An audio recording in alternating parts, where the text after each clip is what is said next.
Hello and welcome. This is Ken Heaston on air in the evening news, and it's great to be with you this evening.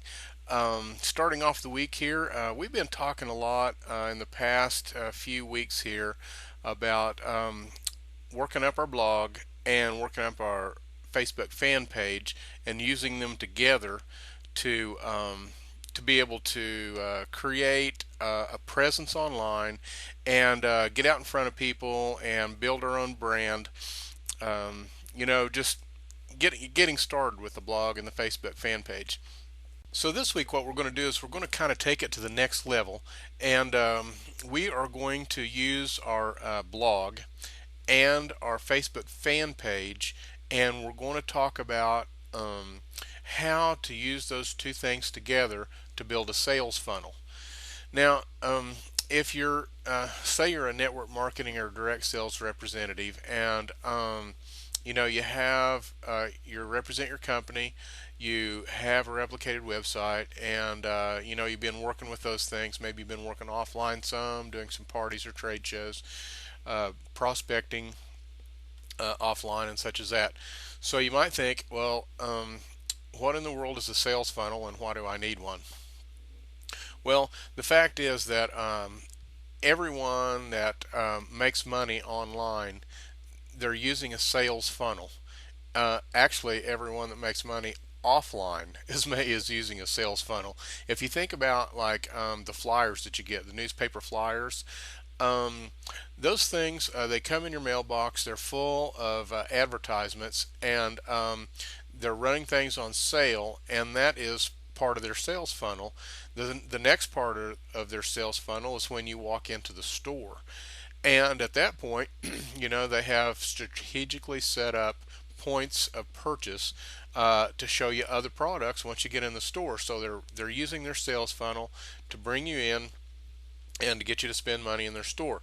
Well, online marketing works the same way. You use a sales funnel, and although you may not have really associated it yet, everyone that's marketing online is using some kind of a sales funnel, and there's some that are successful and some that are not.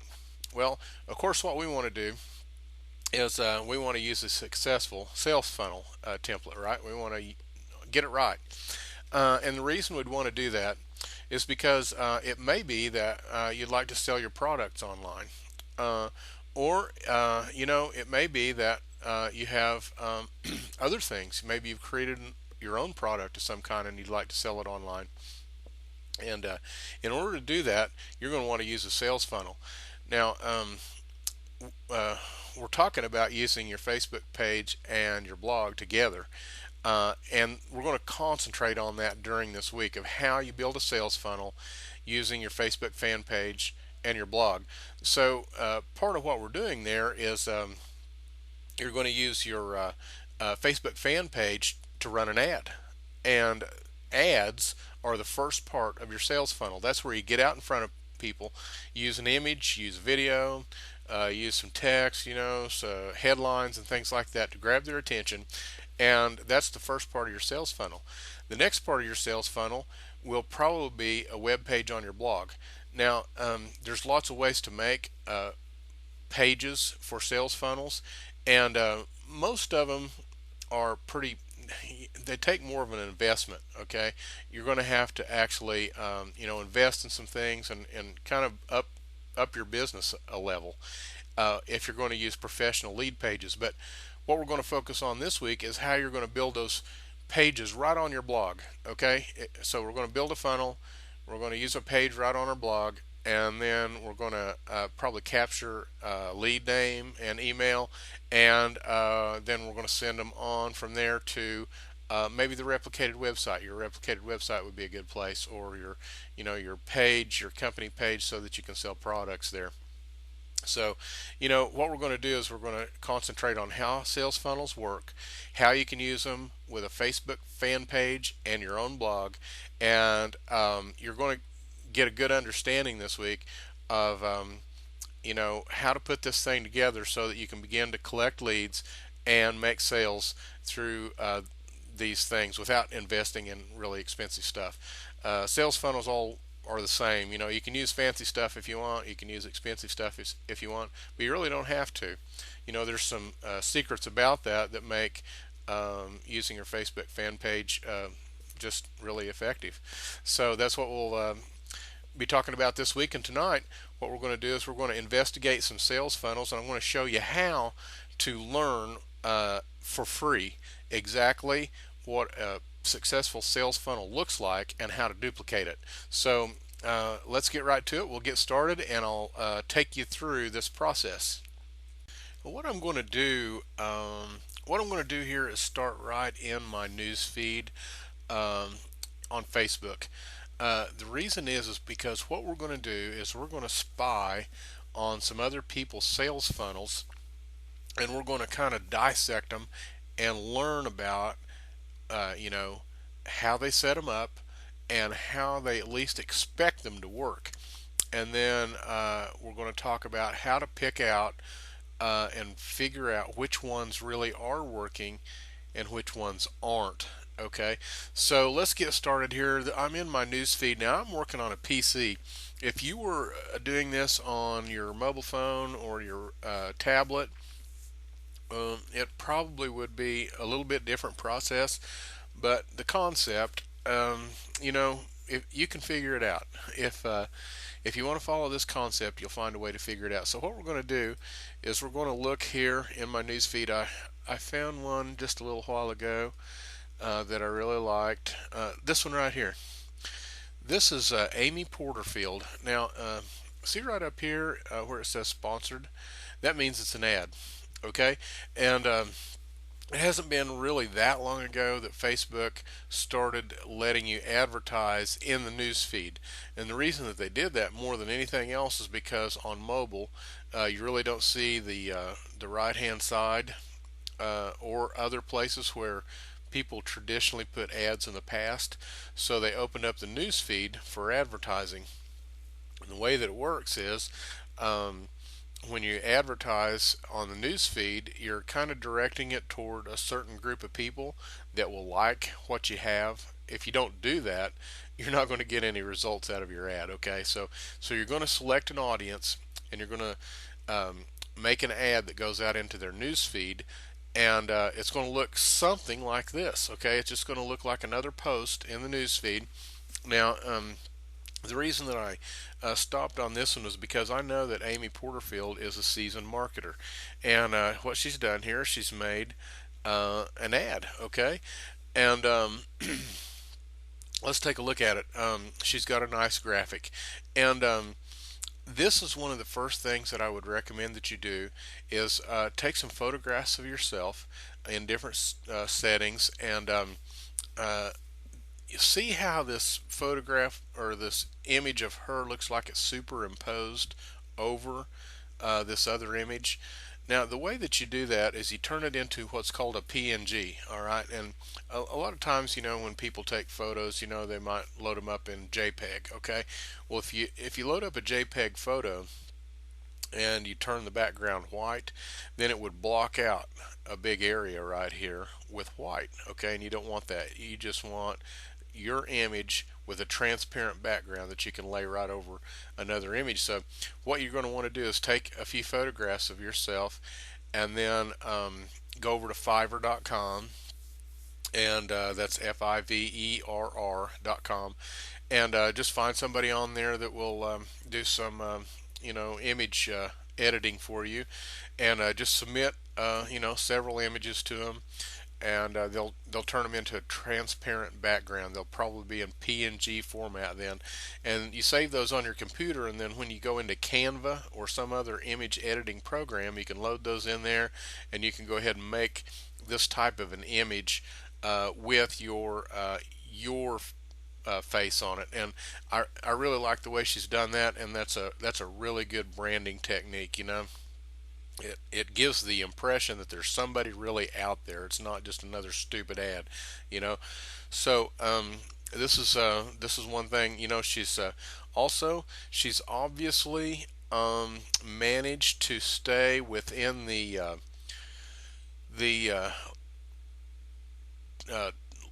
it's called what it is Facebook doesn't want you to have over 20% of the image as text.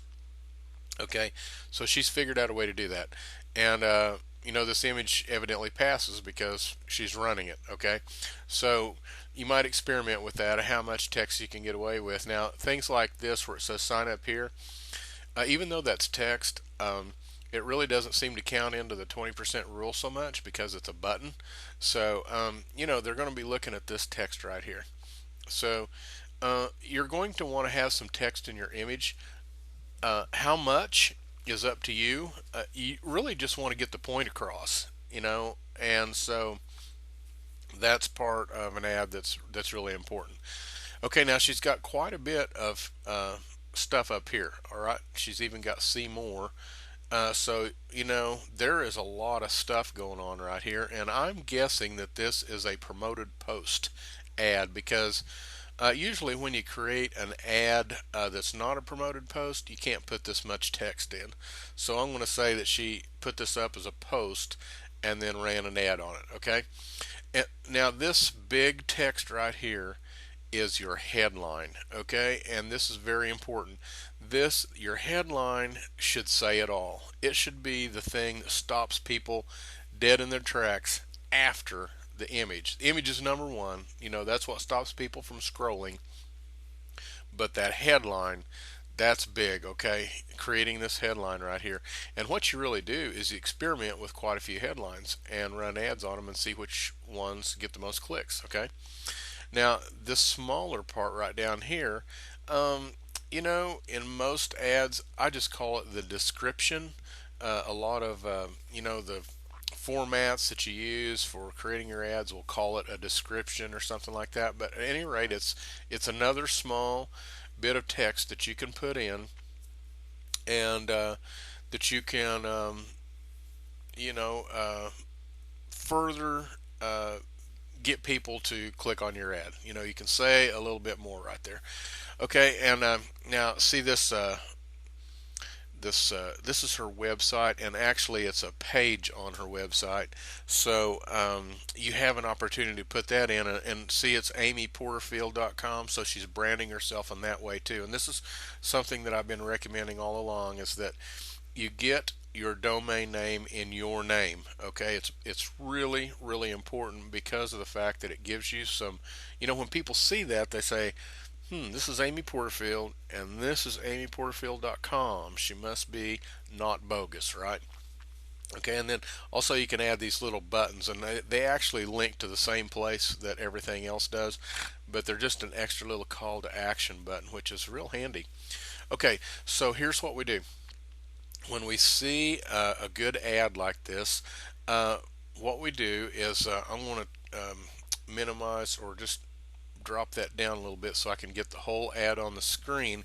And now what I'm going to do is I'm going to go up and I'm going to hit print screen, okay, on my computer. And on my computer, it's in the top row. It's after all the function keys. It's the next key to the right of F12, and it's called print screen. Now, it could be anywhere on your keyboard, but find it because you're going to be using it a lot. You're going to print screen, okay? Now we're going to go into a program here called Paint. This is part of the programs that are already on PCs. And we're going to select all, right click, and paste. Okay, so now what we've done is we've created an image of the post. All right. Now this is really important because what we're going to do is we're going to spy on these marketers, and we're going to see what we like, we're going to see what we don't like, and better than that, we're even going to be able to find out which ads work and which ads don't. Um, so we're going to go File, Save As, and let's see now.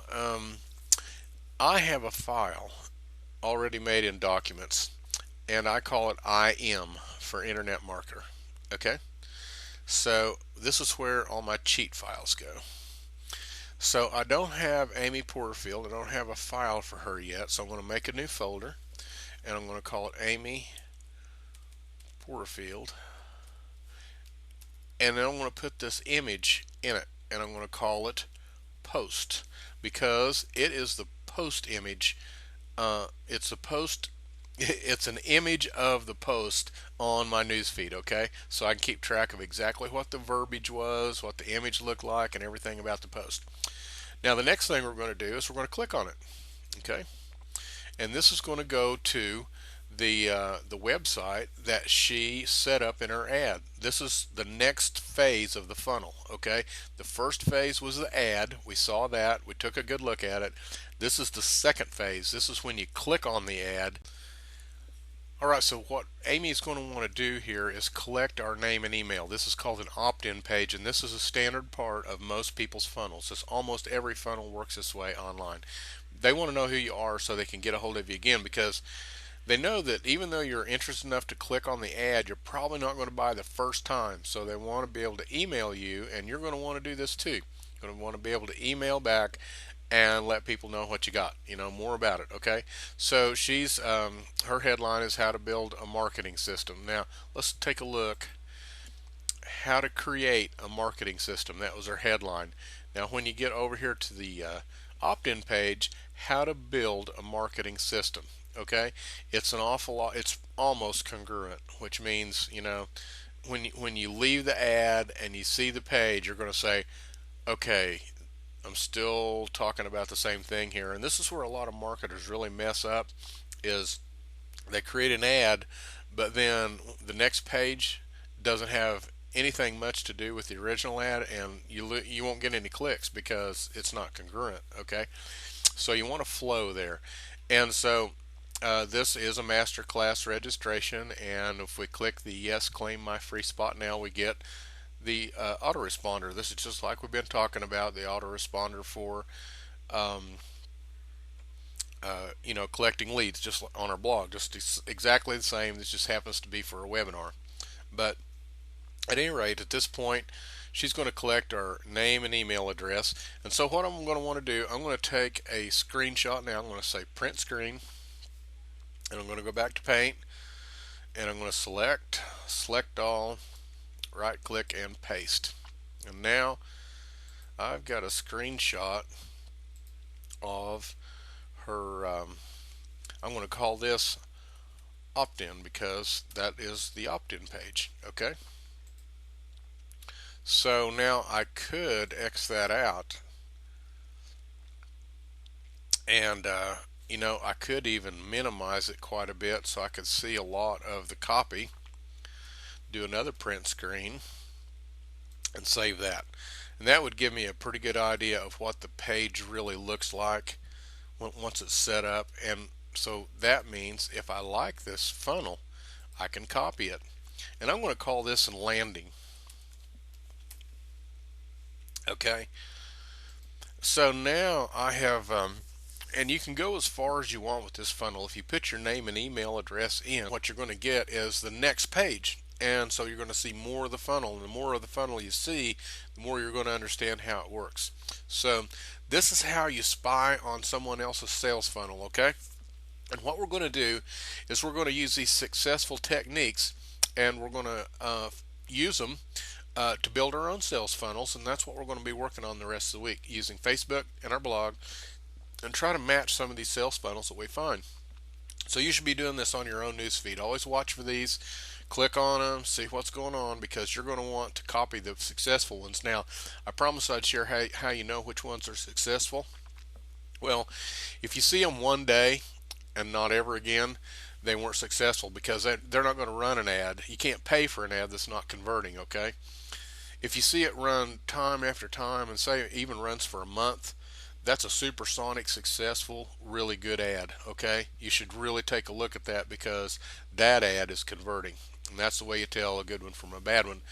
So this is going to be a fun week. It's good to be with you tonight. This is Ken Heaston on air with the evening news, and the rest of the week we're going to take a real good look at how we're going to use sales funnels on our Facebook fan page and our blog, and start collecting leads and making sales. So it's great to be with you. I will see you tomorrow night.